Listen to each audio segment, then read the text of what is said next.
What is up, guys? Today I'm going to be showing you how to waterproof your ESC. This is going to be the first segment. Please let me know what other electronic you would like next. So the things you are going to need for this is going to be a flathead screwdriver to pull off the heatsink, and finally some type of caulk.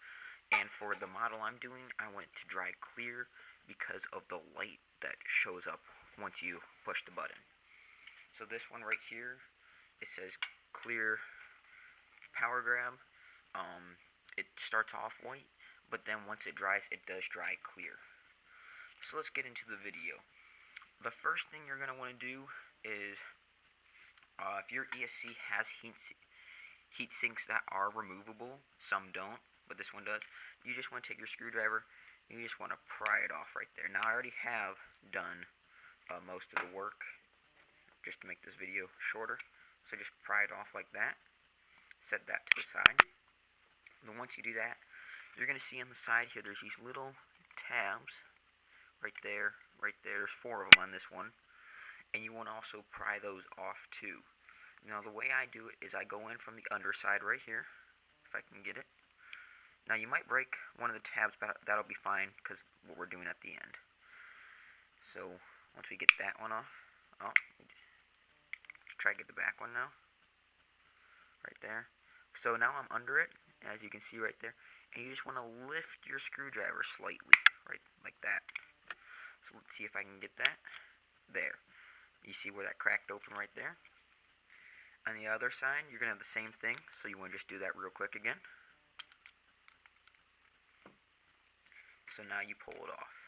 Now on this model, the Traxxas XL5 yellow, which means it doesn't have LiPo cutoff and it is not waterproof, there was another piece that did go on the back, but I took that off to make this video a lot quicker. So now what you're going to want to do is you're going to want to push at the top of your heat sinks right here, and you just want to push it out. It'll slowly will come out, like have to give it a little force, and then there. So you set this piece off to the side. You will need that later to put everything back together. And now you're left with this. So what you're going to want to do is, you don't want to get anything in that button right there. So to avoid that, you're going to want to first start on the back side right here. Well, we're going to start on the front side to make it a little bit easier to work with. But I thought I had something around here. I guess I don't. I don't know where it went, but we're just going to have to use a small piece of wood instead. So, you will first want to get out your little bit of glue. It's stuck on my shirt. And you want to just put some in there. Now you make sure you don't want to get anything on that button. And on these, the reason you want the clear is because of that button right there. So you can, not the button, so the light, so when it flashes you can see what it is flashing. So let's get this caulk gun going. Come on.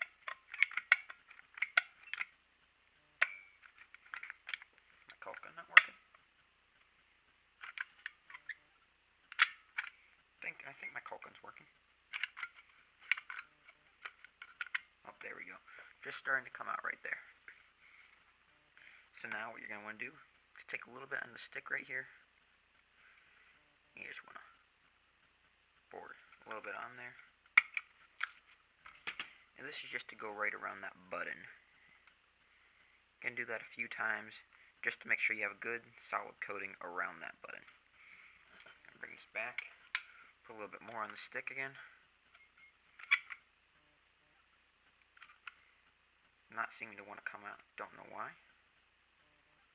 Caulk is brand new. Just opened it. But anyways, you want to take some more. Put that around the edges.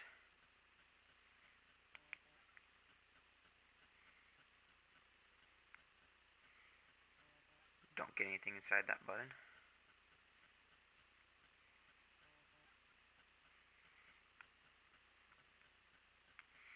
Now this is a process that is going to take some time for it to dry. One coat should be enough. So now once you get around the button, around the intricate part right there, you just want to take it and just fill in those gaps. As you can see right there. Hold on, I camera's being a little stupid right now. I'm going to put some right there. Now, you do not want to get any on the heatsink. I mean, if you get a little bit, it's not going to harm anything. But the silicone will make it so it does not dissipate heat as good as before. Now, you want to get down the side right there.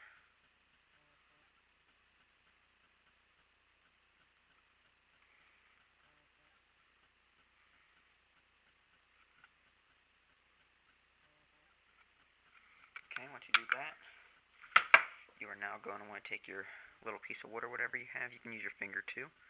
Just try and keep mine clean for right now. Just want to rub it in.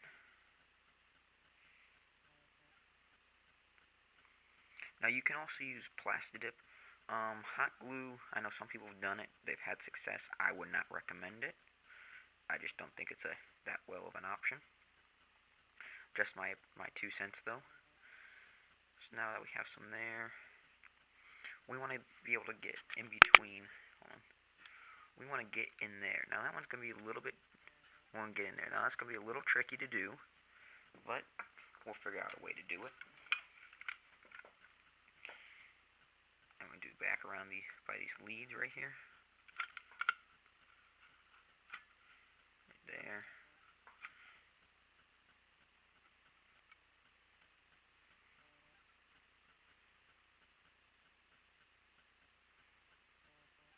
On there like that.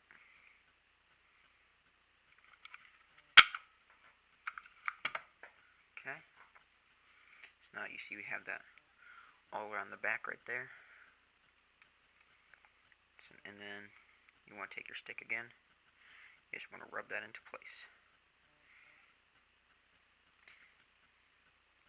If you do use plastidip, I do suggest if you get the can of it, not the spray can, do not use the spray can. I have not found success with that really. But if you do use plastidip, get like one of those cheap little paintbrush, small little artist brush or something. Helps out a lot for these tight areas. But there is no clear plastidip though. So if you do have like a light on like this XL5, you have to go really careful and go around that light. So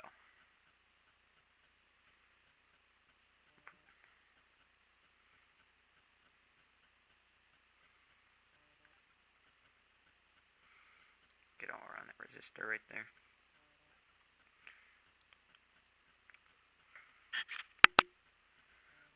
So you can see that's a pretty good coating right there. What I do is I then take my top piece and I just set it right into there. And that gives me better area to grab onto stuff when I go to the bottom, so I don't get my hands all covered with silicone. So if we can get it lined up, if is the key word here.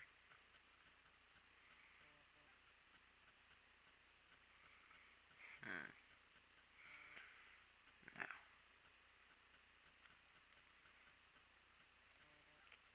come on. If we can get that to go down in. There we go. There, those heat sinks made it a little bit hard to do, but we got it. Don't worry. So now that we have the top done, you want to go to the bottom. It's just the same process, except for on the bottom now, it doesn't matter. There's nothing really important that you have to stop off or anything. So you just squeeze out a whole bunch.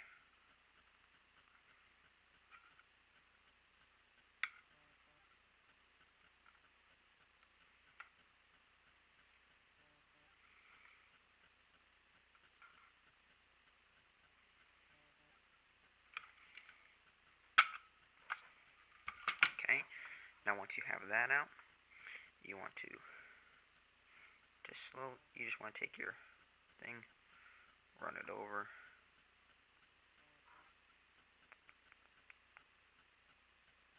As you can switch pieces now, because for my workbench, I got some metal shavings. I don't want that on my ESC. So let's grab another small little stick.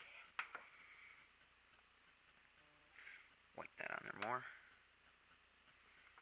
And you can never have too much silicone. because the more you have, well, you can have too much. It's going to just go everywhere if you put too much on there. But for the most part, you just want to get really good coating. Sometimes you'll have to come back and do this 2 or 3 times. I know that's popular with the plastidip. I've done that before. And you have to keep going back to it to make sure you get a good, heavy enough coating so water cannot penetrate it. So now we want to cover that up right there. It's not that hard of a process. It's going to cost a few bucks to do. But if you do have the equipment already and you don't want to throw it away, this is the smart thing to do if you want to make it waterproof. Because I only paid $3 for this ESC. It does work. It was at my local hobby shop, and he was going to throw it away. He wasn't going to throw it away. He's going to give it to someone, but he decided if I was going to pay for it, sure, why not? So we want to put that all around there, all back there.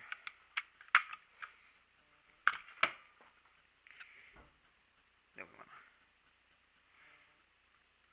wipe that all in there.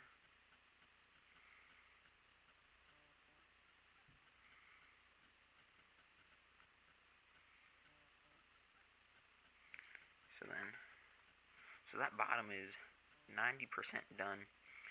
And just to make sure that you get it all 100%, what I like to do is just to take this bottom plastic piece and just put silicone all in there to make sure that I definitely get a good coating on it. So we're going to take the silicone. I think I poked too small of a hole in the end of the tube, and that was the problem with it. You just want to... Oh, there goes an air bubble.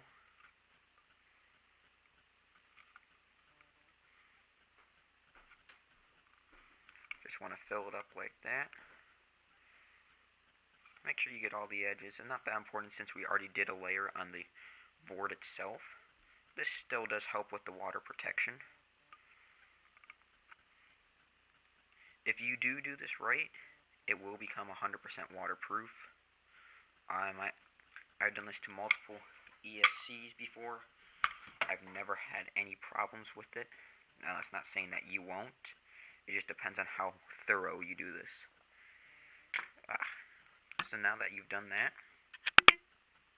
you want to take your back cover. Now, there's a bunch that's going to come squeezing out now, but that's fine.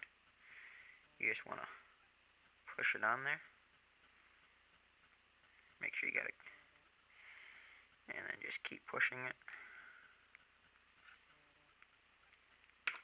It's going to take some force now since there is all that silicone that has to come out. As you can see, it's all coming out. You just want to keep on pushing it. Got one side to click. Other side has clicked. Oh, came back out on this side.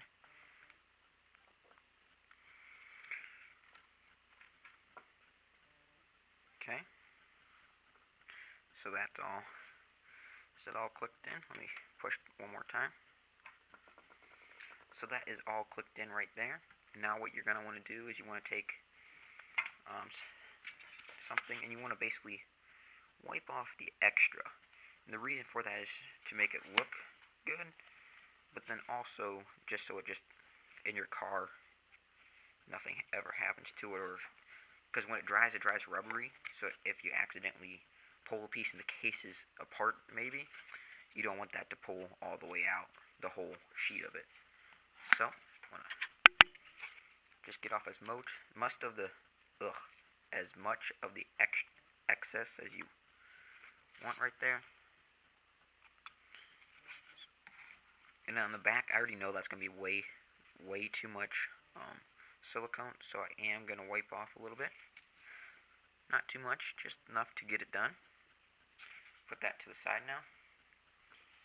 Then we'll take your back little half. Make sure you put it on the right way. Gonna clip in there. We can get it. One side's clipped. Other side's clipped. As you can see, now what we're gonna want to do is, I usually tend to leave the silicone around the wires right there. So you just want to wipe the excess off the best you can. What I'm gonna do is I'm gonna let it dry and then take my hobby knife to it and cut that all out around there.